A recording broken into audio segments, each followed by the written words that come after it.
the Banu Nadir began to send out envoys. For the first time, all of these tribes gathered together. We shall march on this date at this time towards Medina. 10,000 men are on the march and they are making their way to Medina. So the news reached Rasulullah ﷺ prior to them advancing towards Medina that a huge army is coming your way.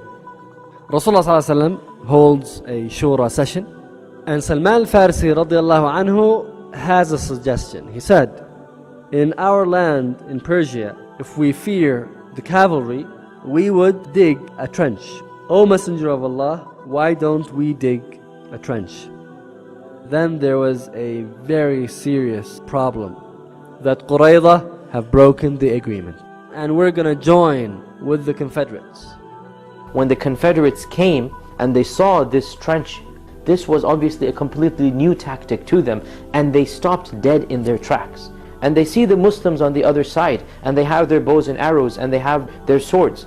Who amongst them will go down into this trench and basically not just risk guarantee being killed immediately? Who would do this? Rasulullah ﷺ was using a powerful weapon against the enemies of Allah Azza wa Jal, and that is dua. Rasulullah ﷺ was saying, O Allah, revealer of the book, quick to take account, defeat the clans. O Allah, defeat them and shake them. And Allah Azza wa Jal accepted the dua of Rasulullah ﷺ, and He assisted the Muslims with soldiers they did not see. Allah subhanahu wa ta'ala sent a sandstorm, the likes of which the people of Medina had never ever seen.